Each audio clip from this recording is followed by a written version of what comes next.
Welcome back, everybody. We're diving into Brené Brown's Atlas of the Heart. I'm already fascinated by the excerpts that you guys sent in. It really makes you think differently about, emotions and how we experience them and how we talk about them. Brown's this researcher. She's a professor who's studied courage and vulnerability and empathy, all those things that make us human. And in Alice of the Heart, she goes way beyond the basic emotions, what we all learned as kids, like happy, sad, angry, and really explores the nuances of our feelings, like all those subtle variations that make our inner lives so rich and complex. It is complex. I feel like, we're all walking around with these vast emotional landscapes inside us, Yeah. right? But we don't always have the language or the tools to map it all out. You know what I mean? Exactly, and that's where Brand's work comes in. She says that expanding our emotional vocabulary, that's the key. It helps us process things better, our experiences more effectively, and also just build stronger relationships. And it's kind of wild. Her research found that most people can only name like 3 emotions. 3. Really? That's pretty limited, isn't it? I mean, I think I'm fairly in touch with my feelings, but even I can see how not having the right words could hold you back. Yeah, totally. Think of it like trying to explain some, complex scientific concept. If you don't have the right terminology, it's almost impossible to get your point across. And it's the same with emotions. If you can't even describe what you're feeling, how can you even begin to understand it or communicate it to others, It right? makes total sense. It's like trying to navigate a foreign country without a map, you know. So, how did Brown actually uncover all these subtle shades of emotion? So she did it through data. She analyzed, get this, hundreds of thousands of comments from people who took her online courses. It's amazing. Wow, hundreds of thousands. That's a lot of data. Yeah, she was looking for patterns like how people described their experiences and the words they used for their feelings. Okay, so she was going for that real life language, Yeah. right? Not just, clinical definitions or whatever. Exactly. And then she worked with therapists to kind of refine the list, to figure out which emotions are the most important for us to understand.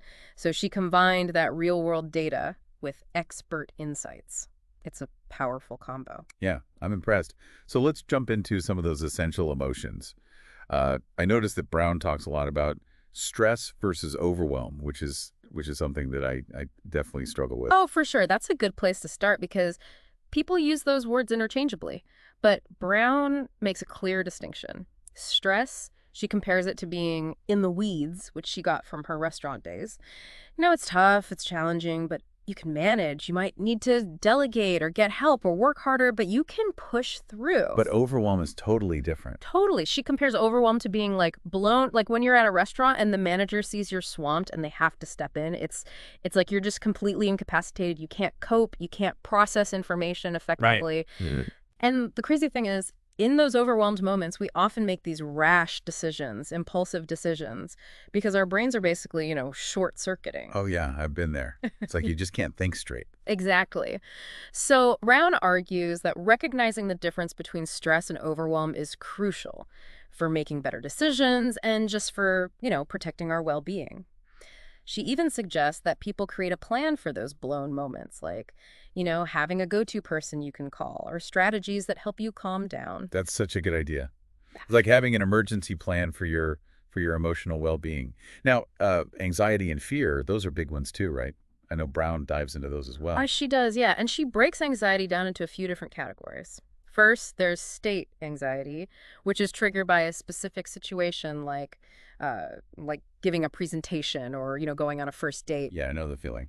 Then you have trait anxiety, which is a more general tendency to worry and feel anxious, even in situations that wouldn't necessarily trigger anxiety in others, you know what I mean? Right, right. It's more like a personality trait almost. Exactly. And then, of course, there's, generalized anxiety disorder, which is more chronic and debilitating. Right, right. It's helpful to have those distinctions because, anxiety can manifest in so many different ways. Oh, absolutely.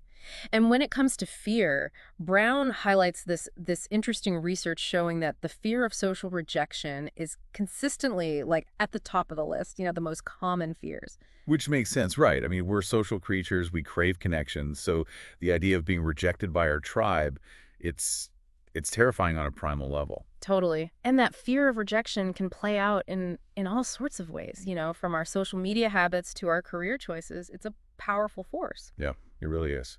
So we've talked about feeling overwhelmed, anxious. What about comparing ourselves to others? That's a big one, right? Oh, yeah, the comparison game. Brown actually shares this funny anecdote about how she compares herself to other swimmers, when she's doing laps in the pool.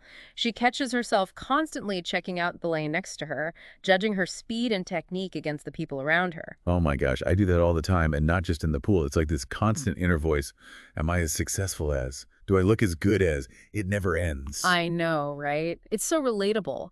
And Brown points out that this urge to compare, it's often subconscious, but it can really fuel feelings of inadequacy. Like that saying, comparison is the thief of joy. Exactly. And she breaks comparison down into two types, upward and downward. Upward is when you compare yourself to someone you see as better than you in some way, and downward is when you compare yourself to someone you see as worse off. And I guess both can be kind of problematic, right? Hmm. Upward comparison can make you feel inferior, and downward comparison can give you a false sense of superiority. Yeah, you got it. But Brown also recognizes that comparison can be a source of motivation too. Like upward comparison can push you to improve, and downward comparison can remind you to be grateful for what you have. It's about being aware of your comparison habits and using them in a healthy way rather than letting them control you. That's a good point. Yeah. It's like anything else. Too much of it can be a bad thing. You have to find that balance. Right, Hmm. exactly.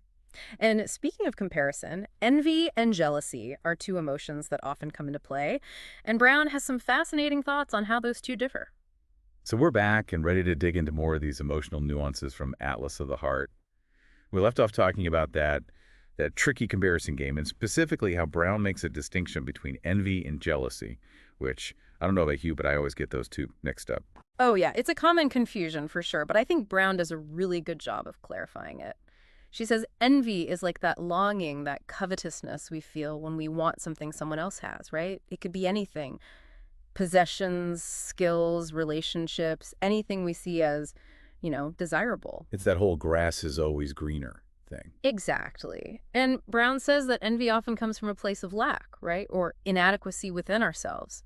We might envy someone's success because deep down we're afraid we can't achieve that same level of success ourselves. Okay, yeah, I can see that. So how is jealousy different then?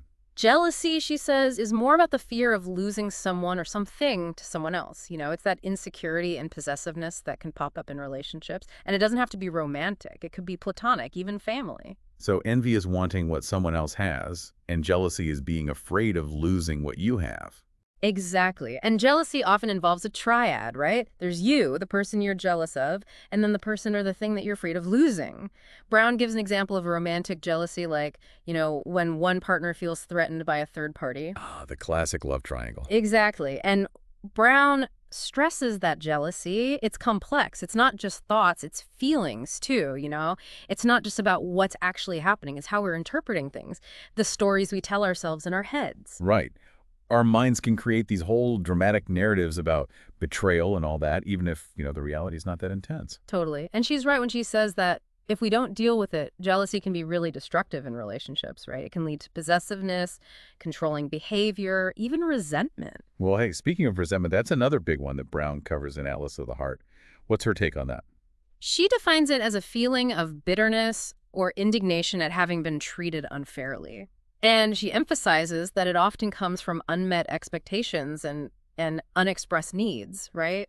So, like, if you're always doing favors for someone, but they never reciprocate, you might start feeling resentful because that need for, reciprocity, it's not being met. Perfect example. And she talks about how resentment can fester and grow over time, especially if we don't communicate our needs or set those healthy boundaries. Yeah, it's like we keep swallowing our anger and disappointment, and it just builds and builds. Exactly. And Brown suggests that one way to deal with resentment is to get real about our expectations Right. and communicate them clearly, assertively. So it's about having those tough conversations, even when it's uncomfortable. Right. And recognizing that we can't control how other people act, but we can control how we react, right? Oh, that's a good one. That's a good reminder. Now, what about, I'm curious about the more complicated emotions around loss and grief. Does she touch on that in Atlas of the Heart? She does, and she introduces this fascinating concept. It's called bittersweetness. Bittersweetness. I love that word. It's so, I don't know, it's so evocative.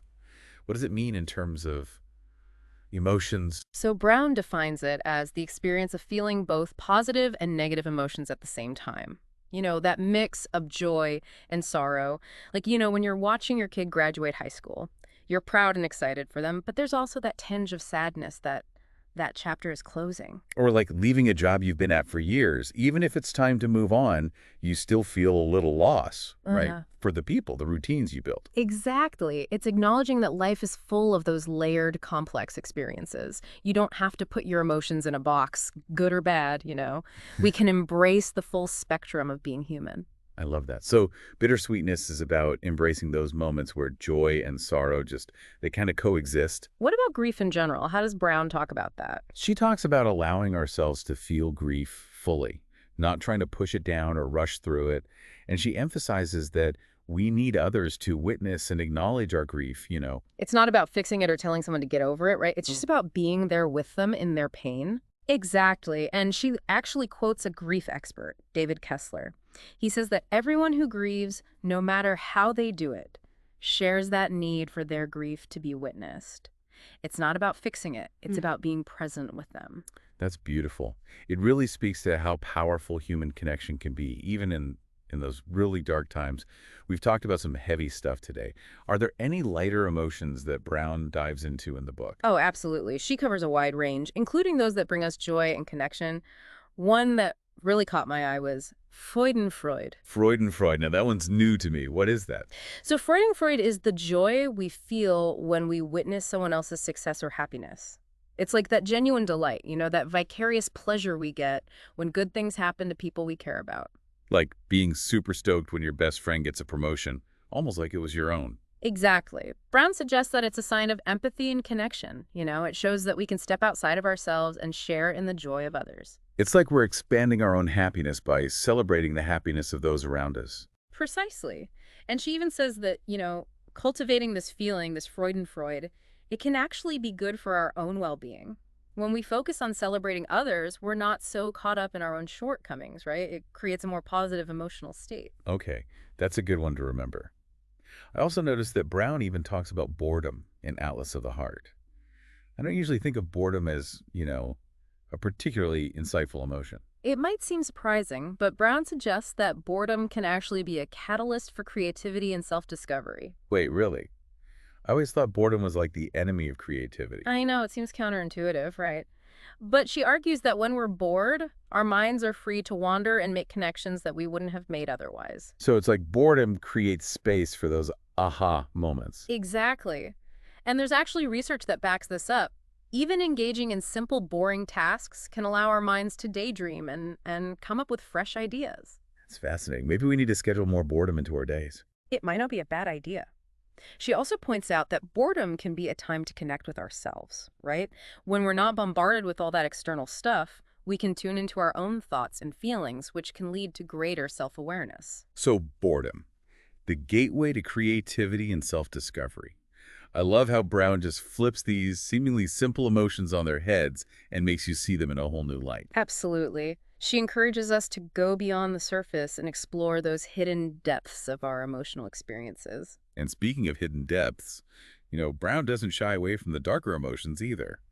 She even tackles disgust and dehumanization, which those are some tough ones. Yeah, for sure. And those are some of the most challenging sections of the book, but also super important. Before we get into those heavier topics, let's explore a few more emotions that, well, often get a bad rap, but can actually be really insightful. Okay, so we're back for the final part of our deep dive into Brené Brown's Atlas of the Heart. And I'm ready to tackle those heavier emotions, those ones we were talking about before, the ones that we tend to just kind of push down and avoid. It's funny you say that because Brown really believes that trying to suppress our emotions, even the not so fun ones, it can actually backfire. She says all emotions serve a purpose. And if we acknowledge them, understand them, we can actually learn a lot about ourselves. Okay, so let's dive right in. I know Brown talks quite a bit about disgust. Not exactly light dinner conversation. No, not really, but it's definitely something worth exploring. She describes disgust as a visceral reaction, often physical, Right. to something we perceive as repulsive, offensive. Is that like, ugh, feeling like wanting to gag or turn away from something gross? Exactly. And she says it's often rooted in wanting to protect ourselves, right, from contamination. It could be physical, like touching something rotten, or moral, like witnessing something cruel. So it's like our bodies, our minds trying to shield us from harm, basically. Right. But here's the tricky part. Brown points out that disgust can be used to justify prejudice and discrimination, and that's not good. Oh, how so? Well, just think about how certain groups throughout history have been dehumanized, right? Portrayed as disgusting or unclean. That kind of language makes it easier to treat them as less than human. Like we're using disgust as a weapon to distance ourselves from anyone we don't like. Exactly, unfortunately. And Brown says that disgust can be a slippery slope to dehumanization, which is basically stripping someone of their humanity, seeing them as not worthy of empathy or compassion. Wow, that's a scary thought. It's a good reminder to be careful with our words and the impact they have. For sure, words have power, right? They can build us up or tear us down. Brown also discusses hate, which she defines as this intense emotion fueled by a desire to just, eliminate or destroy the target. So it's like hate takes that dehumanization even further. Yeah. It's not just about disconnect, it's about wanting to wipe them out completely, Yeah, that's right.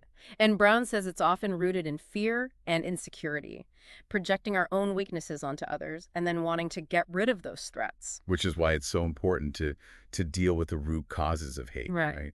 Like prejudice, systemic inequality. Absolutely. And to cultivate empathy and understanding, even for people we disagree with. Brown reminds us that everyone has a story, everyone deserves respect. Man, these are some heavy topics, but I appreciate that Bren doesn't shy away from them. It's like she's shining a light on the dark side, not to scare us, but to help us, understand and maybe even change those negative impulses. I agree. And it's good to remember that Atlas of the Heart isn't all doom and gloom. It's also about, cultivating positive emotions, building better relationships. Right. And we talked before about her theory on meaningful connection, which is built on things like grounded confidence, the courage to be there for others, and story stewardship. Yeah, exactly. And she says these aren't just concepts, they're practices, right? We have to put in the work, be intentional about it. It's like building a muscle, the more you use it, the stronger it gets. Okay, so how do we actually do that? What are some steps we can take? Well, for grounded confidence, she says, focus on your values, your strengths, not on, what other people think. Recognize your worth no matter what. So it's about that inner confidence, that self-assurance that lets you just be yourself in your relationships. Yes, exactly. And for that courage to walk alongside others, Brown says, practice empathy, compassion, be there for people in the tough times and the good times without judgment. Listening with your heart, not just your head. Right. And then story stewardship, it's about respecting the stories people share with us, recognizing the power of storytelling to connect us, and resisting the urge to, make it all about us. So being a good listener, validating their experiences, and making space for them to be vulnerable. Precisely. And these things might sound simple, but they're not always easy, especially in a world that often values, self-promotion and all that. Yeah, it's like we have to make a conscious effort to be different, to cultivate a different way of being. But it's worth it. Brown says that when we do this, when we embrace these practices, we build more fulfilling relationships, we live more authentically, we have a deeper sense of belonging. That's awesome. So as we wrap up our deep dive into Atlas of the Heart, what's the one big thing you hope our listeners take away from this? Mm. I think Brown's main message is that by understanding our emotions, the good, the bad, and the ugly, we can live more wholeheartedly. We Hmm. can navigate relationships better with more intention, more compassion, and we can show up in the world with more courage, more vulnerability. I love that. It's like she's giving us permission to embrace the messiness of being human, to see our emotions not as weaknesses, but as sources of strength and connection. Beautifully said. And if any of our listeners are feeling inspired to explore this more, I definitely recommend checking out Atlas of the Heart. Dive into the full scope of her research. It's a roadmap for understanding emotions, for building better relationships, and living a more meaningful life. Well said. And on that note, we're wrapping up this episode of The Deep Dive. Hope you enjoyed exploring the world of emotions with us. Until next time, keep diving deep.